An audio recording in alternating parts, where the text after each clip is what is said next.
Hotel Echo Lima Oscar. Good evening from sunny London, England, or should I say good morning from London to wherever you're watching around the world, or should I say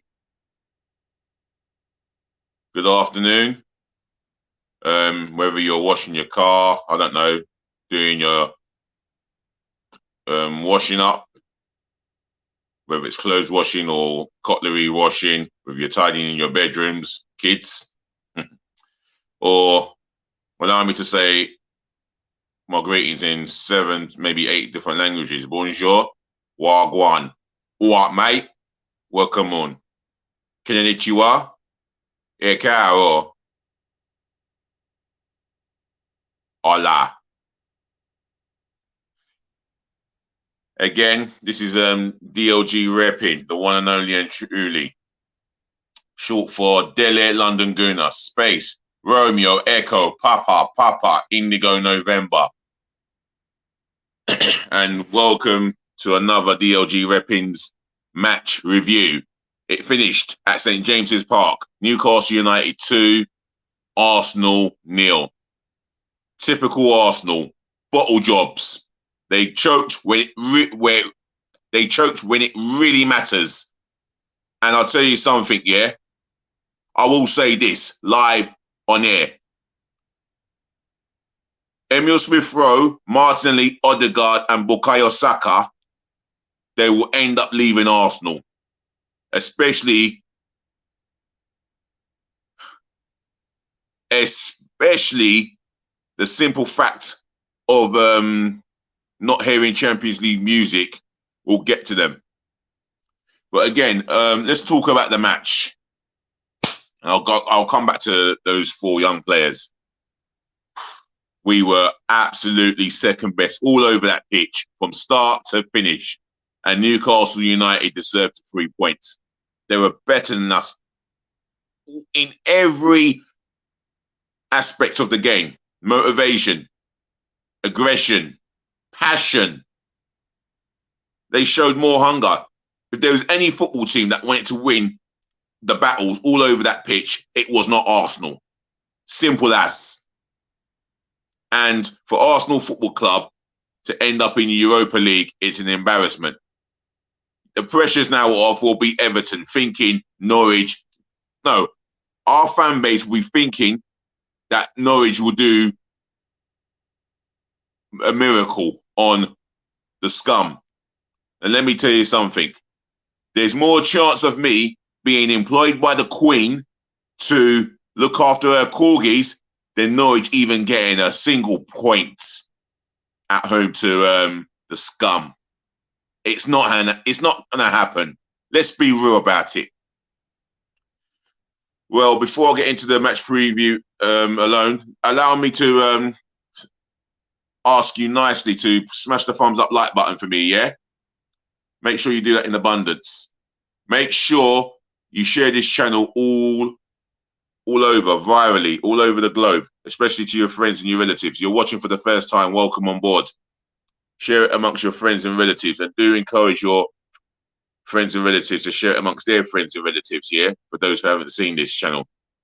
On top of that, yeah, the comment section, I want your response to the Arsenal shambolic performance against Newcastle.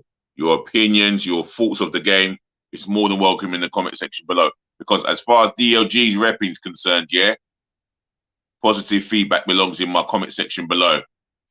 And on top of that, yeah, do help me by subscribing to the channel. Left, right, and center. Smash that button for me, gloriously but passionately.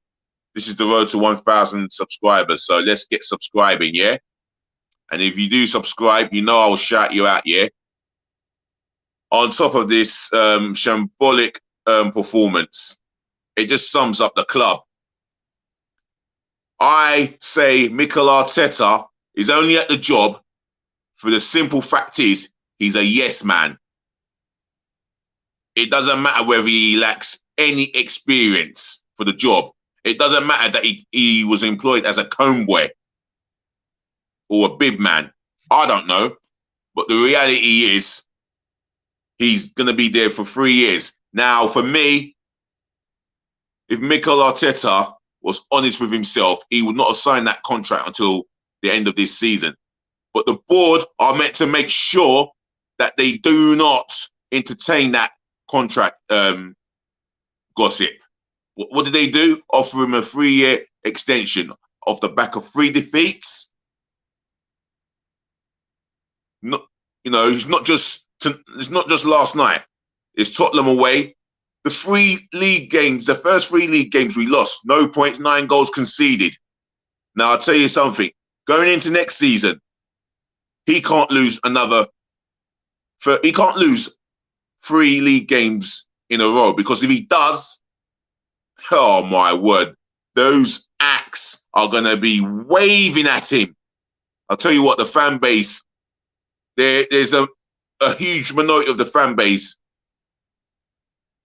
that want his head, and it would increase to a majority if he is not careful. And for me, last night, his performance as a manager on the head, in the technical directors area, poor, just poor, standing there, looking baffled for the cameras. For me, the players, not one of them deserve to be sitting on a comfortable coach. Every single player within that squad should be walking. They should be walking as we speak from Newcastle to London. They don't deserve to be on the coach, not one of them. I can't wait to do my player ratings. I really can't. I'm going to try and be as balanced as possible about it and give a fair, honest assessment. What I watched yesterday, it made me empty inside. I couldn't find a word in myself to encourage the team. Why do I get behind this team that has been giving us false hope all along? Yes, we've seen moments of brilliance, but when it matters most, turn into men, they can't do it, the younger players. And the experienced players, a disappointment. Xhaka getting himself a red or doing something stupid. Holding, never been good enough. Let's be real. Mohamed El-Neni, I never thought he would perform as well as he did in recent games, but not for a course of the season. And Granit Xhaka, only in parts of the season, he has performed in Premier League games, but not over the course of the season. So you know where the problem lies, in the areas of the team. It's not good enough. Aaron Ramsdale dropped levels, letting in goals at the near post. The defence, I thought there was improvement there. Newsflash. We've only conceded 2 less league goals than Burnley. And Burnley are in a relegation fight. Are you kidding me? It's not good enough. Just not good enough, Arsenal. And I'll tell you something. I don't trust a word of what the Cronkies say. Edu, he's been an inexperienced flop. He should never been given the job as a technical director, whatever he is. And as for the manager, for me, well, there is huge questions about him managing big egos with experience. Big players who are proven, have done it. Like, comment, share, and subscribe. Speaking of comment, if you agree with my comment or not, leave it in the comment section below. And we got battered by a team who I'm going to give credit for, who are up for it. You know, you would have thought they were 4th and we were 14th. We look like a team on the beach, and Newcastle look like the team that are gunning for Champions League glory. And speaking of which, they will be competing in the Champions League within the next 2, if not next 2, maybe 3 to 4 years from now. Newcastle United fans, you're more than welcome to come into my comment section below. Oh, my word. And Granit Xhaka publicly comes out and says that if you're nervous, you shouldn't be playing in this game. Well, Shaka, you weren't any different compared to any Arsenal player in a yellow shirt last night, weren't you? Nervous. You were one of the worst performers in the team.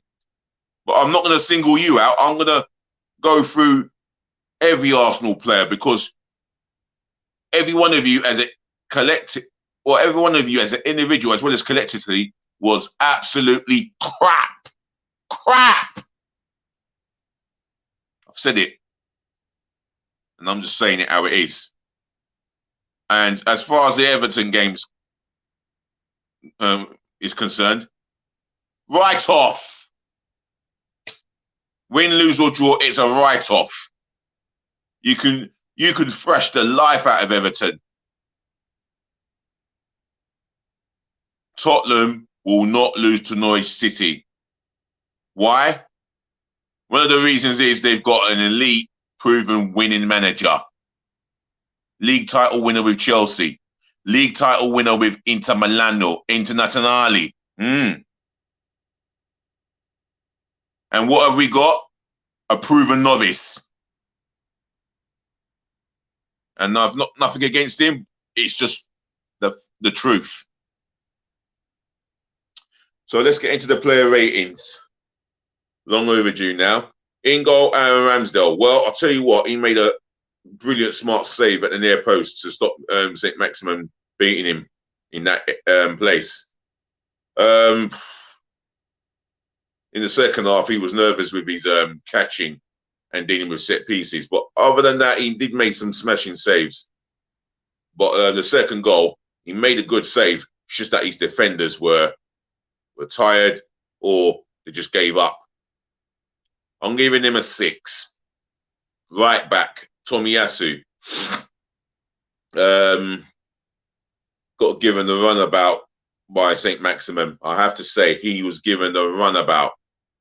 And all game long, he fell to, he just struggled against him for pace. But other than that, I'm going to have to give him a 3. Benjamin White. He and his partner got given the runabout by Callum Wilson. It says it was as if he was scared. And that's the thing. We were too scared when it mattered. And Benjamin White is a victim of that. He's guilty for that, should I say. Saracen Guna, big up my guy. Do you think the game changed when Tommy got sent off, bro? No, he never got sent off. He got taken off Saracen. But I will say this, my guy. It wouldn't have mattered if we had our strongest 11. You know? We just didn't look like we were going to beat Newcastle. We didn't look like we were going to score. And whoever, even Tomiyasu at his best, he got given the runabout. And I'm sorry. We were not good enough. And the fan base need to accept that we're not going to be playing Champions League football. And you said it, yeah. And you just said it. They froze when they saw the flags. They froze in the change room. They froze in the tunnel. They looked at Newcastle and decided to froze. But they, oh my word, they sold their shorts when they should have gone to the toilet. Because I'll tell you what, yeah, they look like amateurs. They perform like amateurs, and that's it. Right, back to my player ratings. Benjamin White. He was not only given the runabout by Callum Wilson, he was playing like he was scared. And if you see the goal in the second half, you know, he's positioning. He only reacted to the cross, yeah, as it went in, but he never sensed danger first. You sense danger first. You're meant to smell danger first. That's part of your job as a centre half. For me, not good enough. 2. Gabriel dos Santos Magalhães. Again, another one given a runabout by Callum Wilson. Couldn't live with him. Just couldn't live with the battles. You know, in the first half, it was great to see him giving a bollocking. But for me, giving a bollocking to his teammates, and they deserved it. But for me, looks like he was given a runabout. A question here from Saracen Guna. I think White played okay. Cedric pushed up and left him exposed. Well, that was more of the case when Arteta went for it, which is true. He went for it. And as he went for it, we became more and more exposed at the back. All right. And we got picked off. Newcastle smelt blood and dealt with the matter. End off. Gabriel for me, he hasn't performed as well as he used to, or as well as he's capable of, especially since he had his haircut. But other than that, it was a night for him to forget, and the club as well, and the team. I'm giving him a sorry too. Left back, Nuno Tavares. I don't mind saying that he showed intent from an offensive point of view, but defensively, he never had too much to deal with. You know, I didn't think he was that bad, but he wasn't great. But for me, nah, I just didn't see anything from him. But then again, he wasn't the worst player in a yellow shirt. I'll give him a 3. So Sanguna with a question here, now that I've done my back 4. Would you sell Gabriel to Juventus? Hell no. If we sell, I'll tell you something, if that deal gets agreed with Juventus from our point of view, you just give up on Arsenal. That just tells you there is a lack of ambition. And what they will do with the funds is share it amongst themselves in the boardroom. We don't want to sell Gabriel to Juventus. Although he said he was happy to stay at Arsenal, but those are just words. They're saying it, and then there's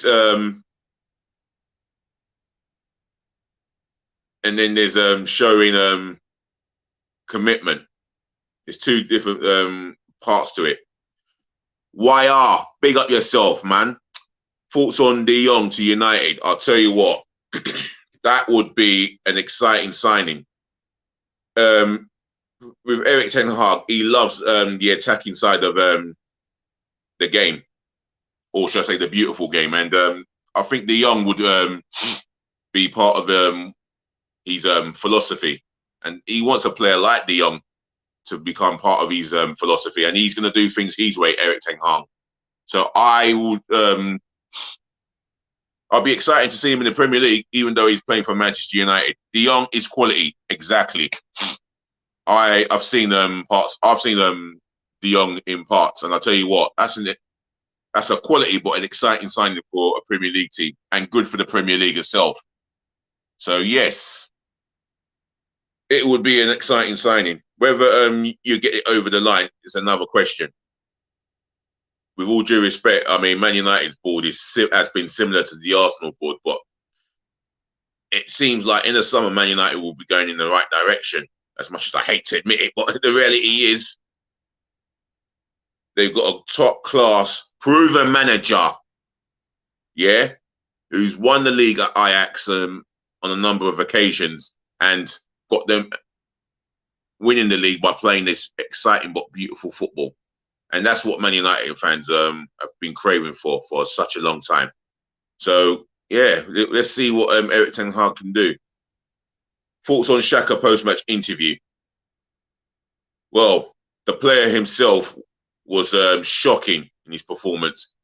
He went hiding, and yet he wants to come out and criticise his teammates for being scared or being nervous.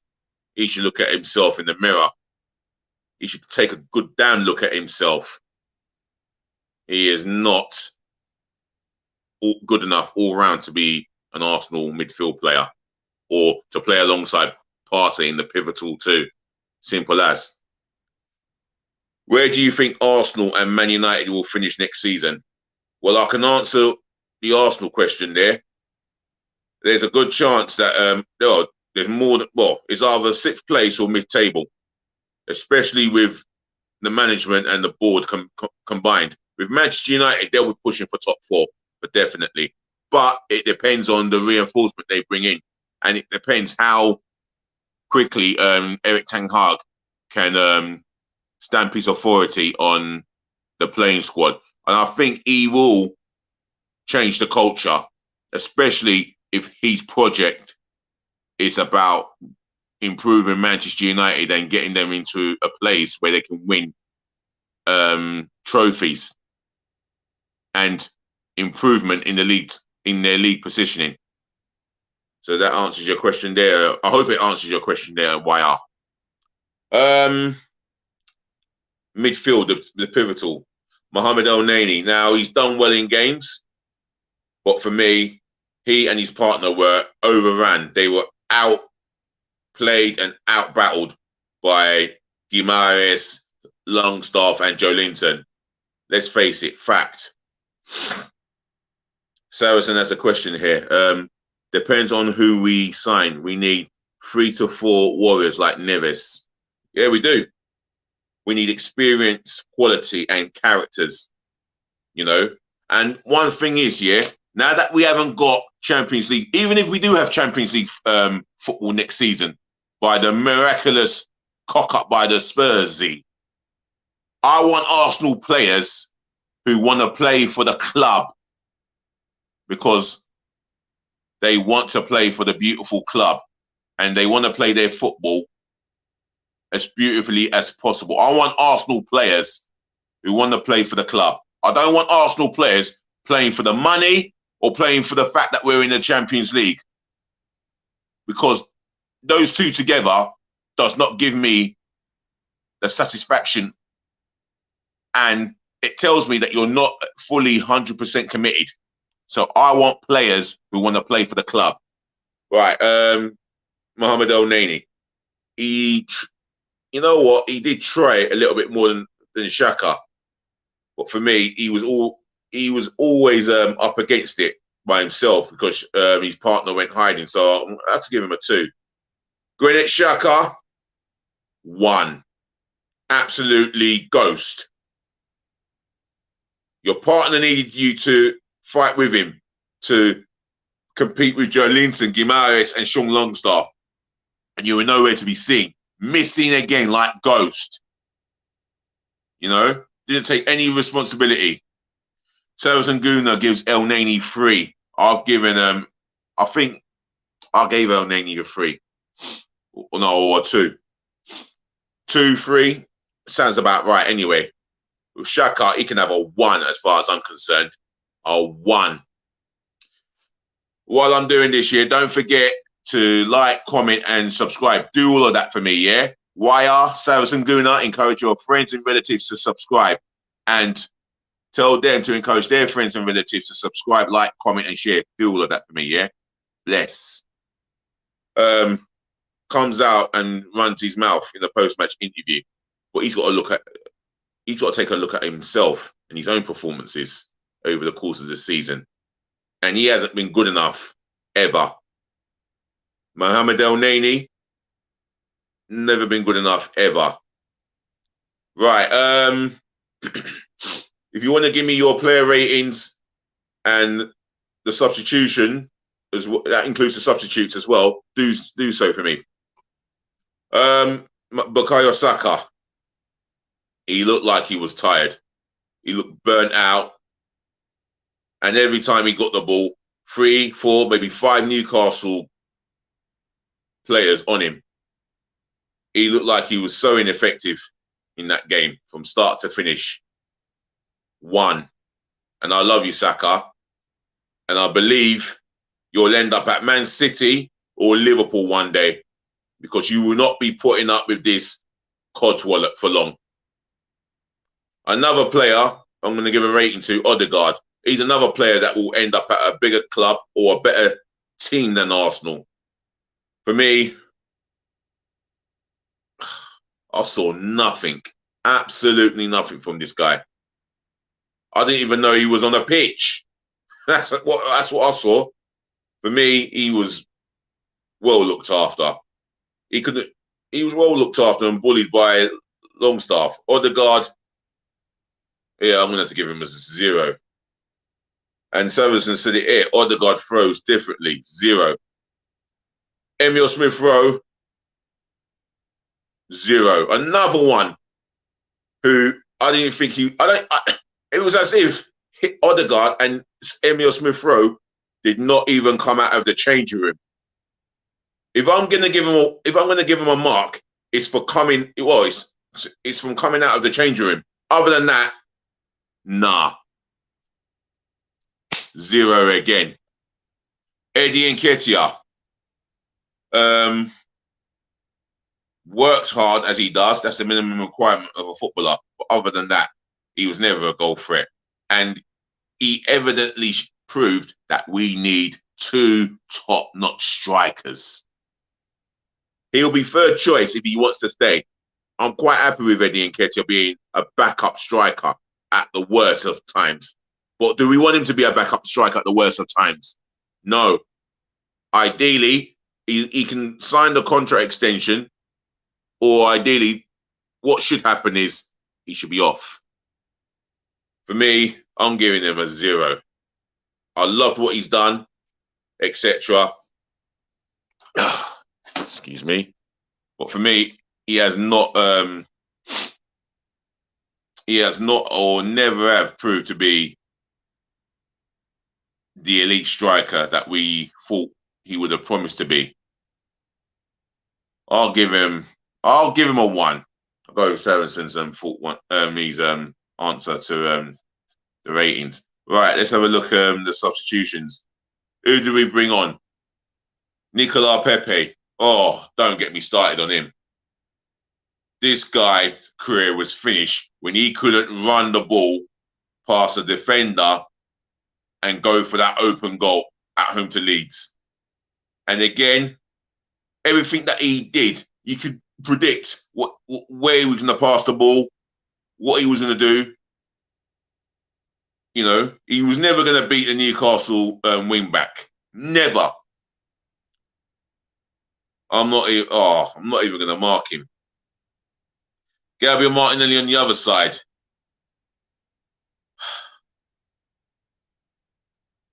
He came on.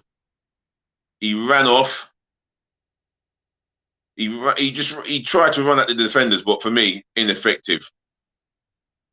For me, I'm going to give him a 1. And the other one, crying out loud, excuse me. All right, let's get back to this. Lineups, the substitutions. Who came on? Tomiyasu had to go off for Cedric Suarez. How many substitutes did we made? Yeah, we made about 4. Yeah. Cedric Suarez. Well, the goal came from his side. That was obvious to see. And as soon as Tomiyasu came off, Newcastle smelt danger. They identified the area they needed to target, and that's Cedric Suarez's side. For me, there was nothing much that could be done for the second goal. We had to go for it. We took off Gabriel and Nuno Tavares and left ourselves with 2. Well, we left ourselves with 1 right back and 1 centre half. But yeah, I'm gonna give. If I can mark him out of this game, I'm gonna mark him out of 10 out of this game. Should I say? I'm gonna give him a 1. I'm gonna mark another player. Who came on? Who is it? We are down to the threadbare. I know Suarez came on. Martinelli I've marked. Pepe. Alexander Lacazette. I'm not even gonna mark him down. You know, he came on to help Eddie Nketiah, but he was so ineffective. You know, he didn't even hold the ball up that well. It just shows you what we need to do with him. Get him out of the door. I'm not giving him nothing. Saracen Guna says Cedric -10. Big up to yourself, Saracen Guna. Oh, it is awful to watch. I'll tell you that now. Awful. -10 for Cedric. Well, there is a massive job to be done in the summer. However, the manager chooses to operate, it's beyond me. Right, that's the players done. Now the manager, he looked clueless. He was standing there without even being animated, without telling these players what to do. But Eddie Howe was bipolar, the opposite. He was getting these players motivated. He was telling certain man where to go, and that's what it's all about. Telling these players what area they should cover, giving them the simple directions, the instructions, and they followed him. And you can see they played for him. I'm not saying he's world class, but he's a lot more superior than Mikel Arteta, and he outskilled Arteta and outcoached him. Facts.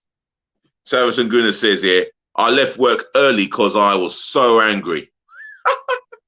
I left work early because I was so angry. Wow.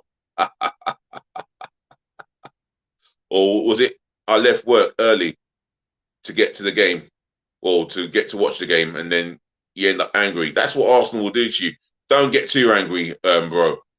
Learn to expect the failure that comes with this team. And that comes with the responsibility of the hierarchy, you know, and the management. I thought Mikel could actually capitalize on a beautiful opportunity. 4 points clear. We go to Spurs. We get the job done. Get a result. And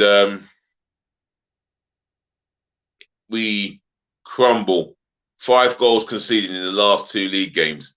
As far as I'm concerned, Everton at home is a write-off. And like I said earlier, there's more chance of me being employed by the Queen to look after her corgis than Norwich City getting a point at home to Tottenham. It's not going to happen.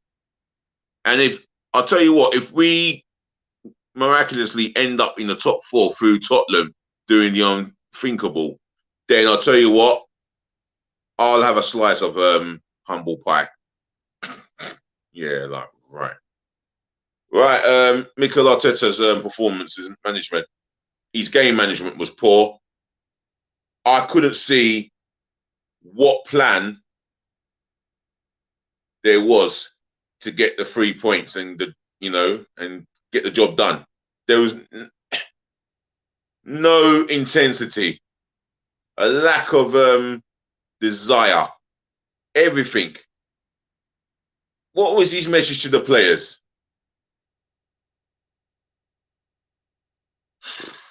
Absolutely zero. And for me, he's got to have I'm going to just give him a 1 out of 10. Not good enough. Saracen Guna says here, Keegan voice, the famous old quote. I would love it. I mean, I would love it if Norwich beat Tottenham. I think we will all love it. But the reality is, that's not going to happen. Conte will make sure, surely Conte will make sure they get over that finishing line, even if they have to take a point. Right, the ref. I thought he was more I thought he was more impartial than partial. Or is it partial than impartial? One of the two. Yeah, he kept it as balanced as possible. There was no nasty tackle in the game. I think whoever got booked deserved to be booked for one or two who stepped out of line. And I'm going to give the referee, I'll give him a 7.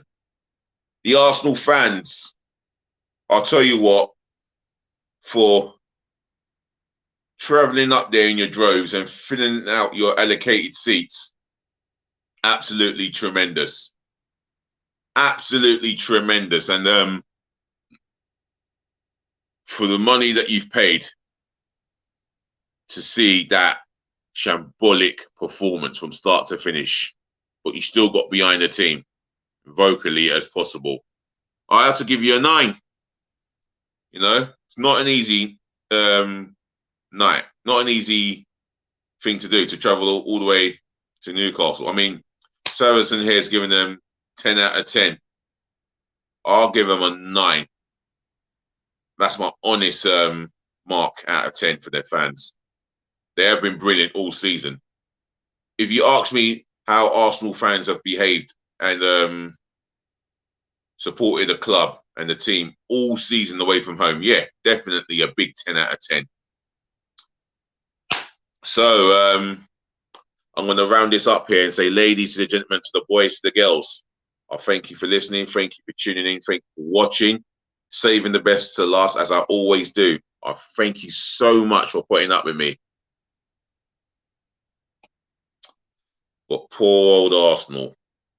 No surprise, really. I'll be back again, hopefully, later on today with another content.